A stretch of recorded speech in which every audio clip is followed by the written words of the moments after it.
అందరికీ నమస్కారం. నేను మీ కుమారస్వామి. ఈరోజు నా యాత్రలో భాగంగా బావిలో వెలిసినటువంటి శ్రీ శ్రీ రేణుకా ఎల్లమ్మ ఆలయాన్ని దర్శించేటందుకు గానుగా నేను ఇక్కడికి రావడం జరిగింది. ఈ యొక్క ఎల్లమ్మ చరిత్ర బల్కంపేటలోని వెలిసే కన్నా ముందే ఇక్కడ వెలిసినట్లుగా కొంతమంది చరిత్రలు చెప్తూ ఉంటారు. కాబట్టి ఈ అమ్మవారిని దర్శించి సకల శుభములను పొందుదాము రండి.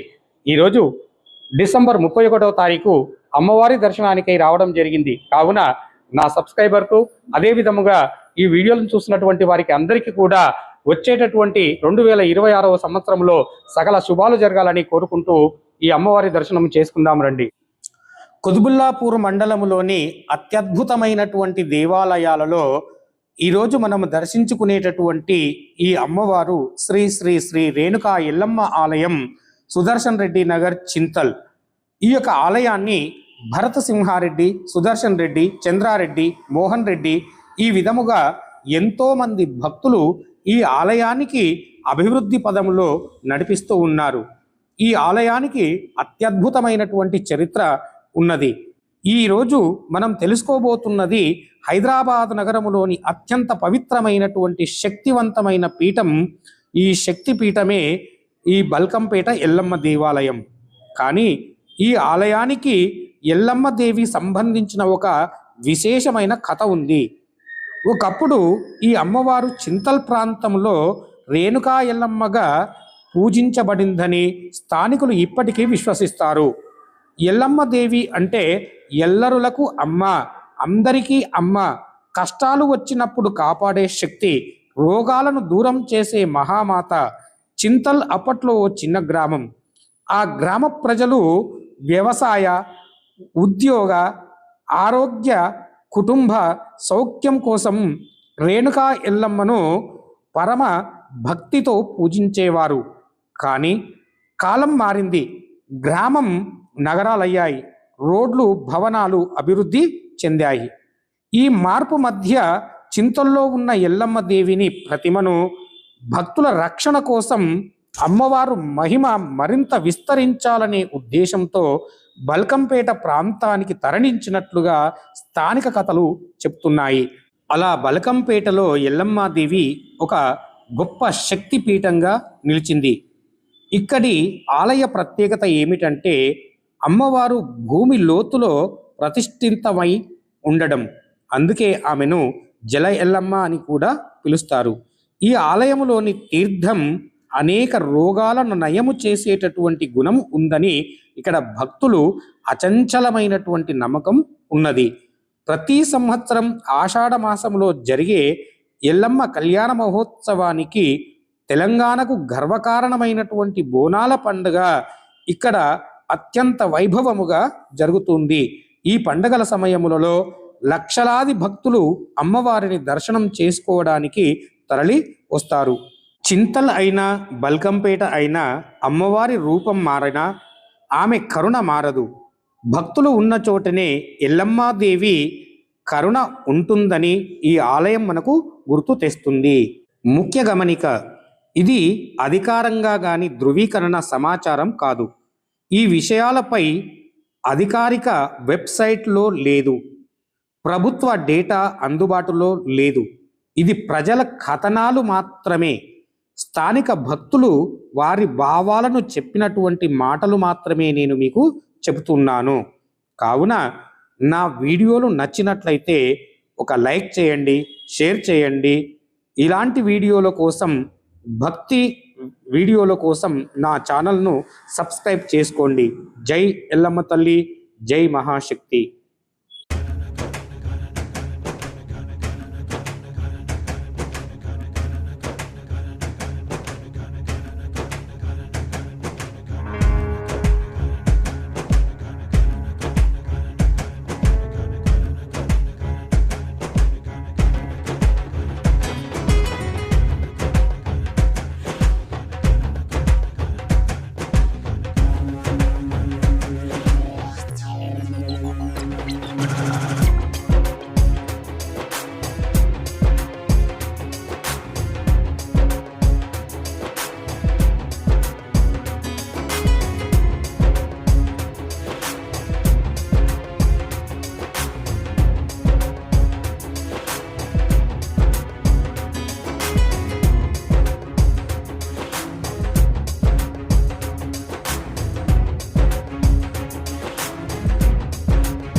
పేరు పవన్ కుమార్. నేను చింతల్ నివాసిని.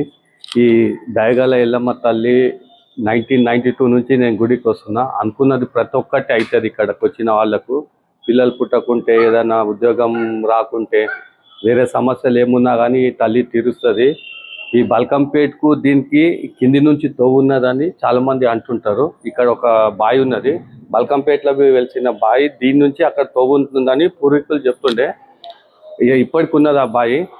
అయితే ఈ ఎల్లమ్మ తల్లికి బోనాలప్పుడు చాలా ఘనంగా ఉత్సవాలు జరుపుతారు. ఇక్కడ చింతల్ ఏరియాలో ఉంటుంది ఎల్లమ్మ తల్లి.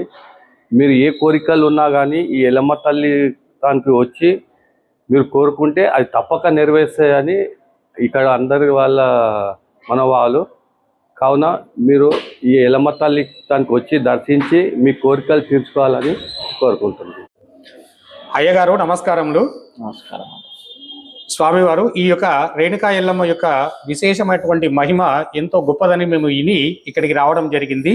ఈ యొక్క ఎల్లమ్మ యొక్క చరిత్రలో మేము తెలుసుకున్నటువంటి విషయం ఏమిటి అంటే, బల్కంపేట ఎల్లమ్మ ఇక్కడి నుండే ఉద్భవించినట్టుగా కొన్ని చరిత్రలు చెప్తున్నాయి. ఇక్కడి నుండి బావి బల్కంపేట ఎల్లమ్మ వరకు నీటి మార్గాన్ని కూడా ఉన్నాయని కొంతమంది చెప్తూ ఉన్నారు. కాబట్టి ఆ విశేషాలను, అదేవిధంగా గుడి యొక్క మహిమలను మేము తెలుసుకోవాలని ఇక్కడికి రావడం జరిగింది. కావున ఆ యొక్క మహిమలను తెలియచేయవలసిందిగా కోరుతున్నాం. శ్రీమాత్రే నమః. యాదేవి సర్వభూతేషు మాతృరూపేణ సమస్థిత. నమస్తస్తై నమస్తస్తై నమస్తస్తై నమో నమః. శ్రీ గురుభ్యో నమః. హరి ఓం. అయితే ఇక్కడ ఉన్నటువంటి అమ్మవారికి ఈ యొక్క చింతల్ ప్రాంతంలో అమ్మవారిని బల్కంపేట అమ్మవారు అంటారు, చింతల్ ఎల్లమ్మ తల్లి అంటారు. ఈ చింతల్ అనే పేరు ఎలా వచ్చిందో మనం ముందుగా తెలుసుకుందాం. పూర్వకాలంలో ఇక్కడ ఉన్నటువంటి ప్రదేశం అంతా కూడా, ఈ యొక్క చింతల్ ప్రదేశం అంతా కూడా, ఇక్కడంతా కూడా చింత చెట్లు ఉండేటివంట. ఈ యొక్క చింత చెట్లను కొట్టి ఆ యొక్క కట్టెలను వ్యాపారం చేసుకునే వాళ్ళు కొంతమంది వ్యాపారులు. అలా చేసుకుంటూ ఉండగా ఒకానొక రోజున ఈ యొక్క ప్రదేశముకు రాగానే ఇక్కడ అప్పుడు చిన్న గుడి అట. చిన్న గుడిలో ఈ అమ్మవారు ఇలా ఉండేది. అమ్మవారు మాత్రమే చిన్న గుడి ఉండేది. మరి ఒక సమయమున ఒక పాప, అమ్మవారే స్వయంగా ఒక పాప రూపంలో వచ్చి సర్వాభరణాలన్నీ కూడా ధరించుకొని వచ్చింది. ఆ యొక్క బంగారాన్ని చూసి ఈ యొక్క వ్యాపారము చేసుకునే, చెట్లను అమ్ముకునే వ్యాపారులంతా కూడా ఈ యొక్క బంగారాన్ని చూసి అమ్ముకోవాలనుకున్నారు. మరి ఇక్కడ ఉన్నటువంటి ఈ యొక్క పాపను తీసుకువెళ్ళి ఈ యొక్క బంగారం అంతా కూడా తీసుకువెళ్దామని అనుకున్నారు. మరి పాపని అంటే ఎల్లమ్మ తల్లిని తమ వెంట తీసుకొని వెళ్తున్నారు. వెళ్ళి ఒక ప్రదేశంలో ఆగారు. ఆ యొక్క ప్రదేశంలో పక్కన బావి ఉంది. ఇక్కడ ఉన్నటువంటి అమ్మవారి నగలు, ఆ యొక్క బంగారం అంతా కూడా వాళ్ళు తీసుకొని ఈ యొక్క పాపను ఆ యొక్క బావిలో వేశారు. ఆ బావి పేరే బల్కంపేట బావి. వాళ్ళు ఎలాగైతే వేశారో అక్కడ అమ్మవారు కూడా ఆ విధంగానే మనకు ఇప్పటికి కూడా కనిపిస్తుంది. ఈ విధంగా అమ్మవారు అక్కడ వెలిసింది. అంటే ఇక్కడ కూడా ముందుగానే ఇక్కడ ఈ యొక్క చింతల్లో ఎల్లమ్మ తల్లి ముందుగా ఇక్కడే ఉన్నదన్నమాట. తమ యొక్క శక్తి వలనే ఆమె అనుకున్న విధంగానే అక్కడికి వెళ్ళింది. కావున ఇప్పుడు కూడా ఇక్కడ బల్కంపేట చింతల్ అమ్మవారు అని చెప్పేసి ఈ యొక్క ప్రాంతం వాళ్ళు, ఈ యొక్క కుత్బుల్లాపూర్ చింతల్లో ఉన్న ప్రాంతం వాళ్ళందరూ కూడా చింతల్ ఎల్లమ్మ తల్లి, బల్కంపేట ఎల్లమ్మ తల్లి అని అనుకుంటూ ఉంటారు. అలాగే ఇంకొక ఇక్కడ ముఖ్యమైన విషయం ఏమిటంటే, ఇక్కడ అమ్మవారు బావిలో వెలిశారు. ఇక్కడ ఉన్న గుడి అంతా కూడా బావిలోనే కట్టిందనమాట. ఈ యొక్క గుడి గురించి తెలుసుకున్న వాళ్ళు ఇక్కడ ప్రజలు కావచ్చు, అలాగే ఇక్కడ ధర్మకర్తలు అయినటువంటి చంద్రారెడ్డి, మోహన్ రెడ్డి అయినటువంటి ధర్మకర్తలు, వీళ్ళందరూ కూడా ఈ యొక్క శక్తిని తెలుసుకొని చిన్నగా ఉన్నటువంటి గుడిని ఈ యొక్క బావిలోనే పెద్దగా ఈ యొక్క పిల్లర్లన్నీ వేసి కూడా కట్టారు. మనకు అక్కడ ఉన్నట్టయితే అక్కడ ఒక గేటు లోపలికి వెళ్తే ఒక బావి. ఆ యొక్క బావి ప్రత్యేకత ఏమిటంటే 365 రోజులు కూడా మంచి నీళ్లు ఉంటాయి. ఆ యొక్క నీళ్లను మనం త్రాగవచ్చు.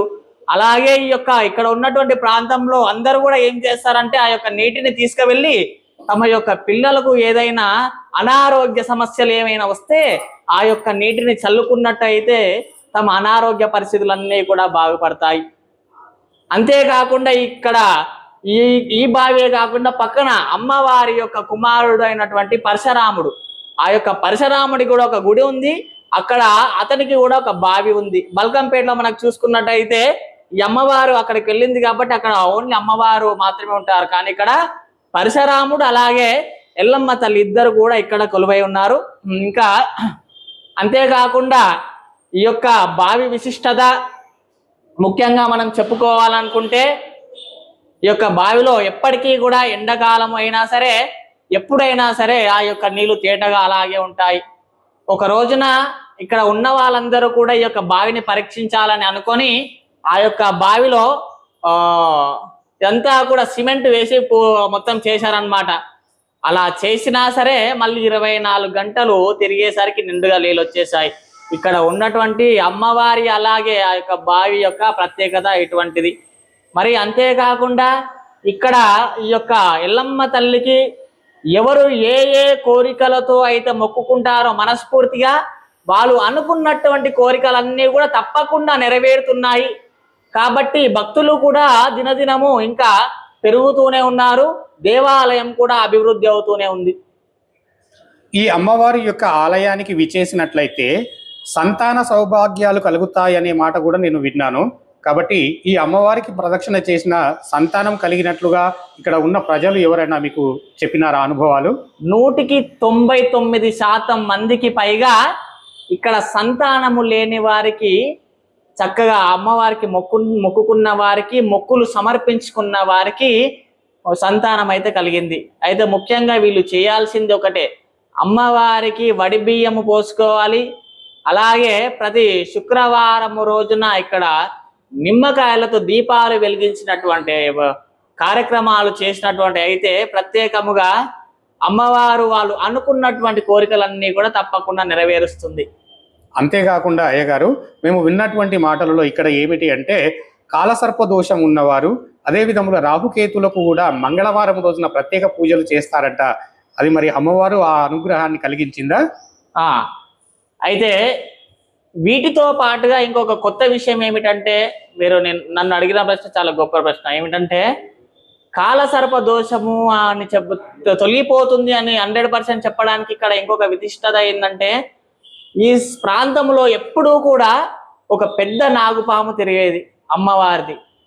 అందుకని అక్కడ మీరు చూసినటువంటి అయితే నాగప్రతిష్ఠాపన కూడా చేశాము. అప్పటి నుంచి ఎవరైతే సంతానం లేని వారు కావచ్చు, కాలసర్ప దోషాలు ఉన్నవారు కావచ్చు, రాహుకేతు దోషాలు ఉన్నవారు కావచ్చు, వివాహము లేని వాళ్ళు కావచ్చు, ఎవరైనా సరే వాళ్ళు అక్కడికి వచ్చి మంగళవారము రోజున సూర్యోదయము కంటే ముందే అక్కడ పంచామృతాలతో గాని పాలతో గాని ఆ యొక్క సుబ్రహ్మణ్యేశ్వర స్వామికి అభిషేకము చేసినట్టు అయితే 7 వారాలు తిరిగి అభిషేకం చేస్తే ఖచ్చితంగా అక్కడ వాళ్ళు అనుకున్నటువంటి కోరికలన్నీ కూడా తప్పకుండా నెరవేరుతాయి. స్వామి, ఈ యొక్క ఆలయాలలో పూర్వం నుండి మీరే ఈ యొక్క ఆలయ అర్చకత్వం చేస్తున్నారా? మీరు ఏ ఆగమ ప్రకారంగా ఈ అర్చకత్వం చేస్తున్నారు? పూర్వం ఈ యొక్క ఆలయంలో మీ నాన్నగారు, తాతలు ఈ విధంగా ఎవరైనా పురోహితం చేసినారా? లేదండి. అయితే అప్పుడు ఉన్నటువంటి పరిస్థితుల ప్రకారం అయితే గ్రామ దేవతలకు ముఖ్యంగా ఆ యొక్క గ్రామంలో ఉండే వాళ్ళే చేసుకునేవాళ్ళు. కాబట్టి ఇక్కడ కుమ్మరి వాళ్ళు ముందుగా ఈ యొక్క అమ్మవారికి సేవలు చేసుకున్నారు. దాని తర్వాత మేము 3 సంవత్సరాల కిందట మేము ఇక్కడికి రావడం జరిగింది. తర్వాత 3 సంవత్సరాల నుంచి కూడా అమ్మవారికి మేమే సేవలన్నీ కూడా చేస్తూనే ఉన్నాము. అలాగే ముఖ్యంగా అమ్మవారికి రోజు ఉదయాన్నే 5 గంటలకు ప్రతిరోజు కూడా అభిషేకము, ప్రతిరోజు ఉంటుంది అమ్మవారికి అభిషేకము. మా నైవేద్యాలు ఇవన్నీ కూడా అమ్మవారికి నిత్యం ఉంటూనే ఉంటాయి. ఈ అమ్మవారికి చేసేటటువంటి ఆగమ శాస్త్రాలలో ఏ ఆగమ శాస్త్ర ప్రకారంగా అమ్మవారు పూజలు జరుపుకుంటున్నారు మీరు? పంచరత్న ఆగమ శాస్త్ర ప్రకారంగా అమ్మవారికి మనమైతే పూజా కార్యక్రమాలు చేసుకుంటున్నాము. అలాగే అమ్మవారి పూజా కార్యక్రమాలన్నీ కూడా సమయానికి, అంటే అభిషేకం సమయానికి అభిషేకము, మధ్యాహ్నం అమ్మవారికి నైవేద్యాలు, సాయంకాలం రాత్రికి నైవేద్యాలు, మహాఆరతులు, ఈ కార్యక్రమాలన్నీ కూడా మనం చేసుకుంటూనే వస్తున్నాము. కాబట్టి ఇక్కడ ఇంకా కూడా ఈ గుడి అంతా కూడా అభివృద్ధి కార్యక్రమంలోకి వస్తుంది. ఇప్పుడు ఈ విషయం అయితే మనం అందరం కూడా తెలుసుకున్నాం. అంటే అమ్మవారి చరిత్ర, ఈ యొక్క బావి చరిత్ర, అక్కడ ఉన్నటువంటి రాహు కేతువుల గురించి, అంటే సర్పదేవత గురించి కూడా మనం తెలుసుకున్నాం. ఈ యొక్క దేవాలయం అభివృద్ధి కోసమై చాలా రోజుల నుంచి కూడా చాలా ఏమి లేనటువంటి గుడి నుంచి ఇప్పుడు ఇంత పెద్ద స్థాయికి మన గుడి ధర్మకర్తలు కావచ్చు, భరసింహారెడ్డి, అలాగే సుదర్శన్ రెడ్డి గారు కావచ్చు, ఇక్కడ ఉన్నటువంటి ప్రాంతంలో ఉన్నటువంటి అందరూ చాలా సహకరించారు. కానీ ఇప్పటికీ కూడా ఇంకా గుడి డెవలప్మెంట్ అనేది ఇంకా మనకు చాలా అవసరం ఉంది. అంటే చుట్టుముట్టు కంచెలు వేయడం, బండలు, టైల్స్ ఇవన్నీ వేయడం కూడా చాలా పనులు ఉన్నాయి. ఇంకా ఎవరైనా సరే అమ్మవారికి చెల్లించాలి అని ఎవరైనా అనుకుంటే మాకు వచ్చి వాళ్ళ యొక్క పేరు నమోదు చేసుకొని ఒక రిసిప్ట్ ఇస్తాము. ఆ రిసిప్ట్ తీసుకొని అమ్మవారి యొక్క అనుగ్రహానికి పాత్రలు అవుతారని చెప్పేసి మనస్ఫూర్తిగా కోరుకుంటున్నాము. అయ్యా పంతులు గారు, విషయాలు తెలియచేసినందుకు ధన్యవాదాలు.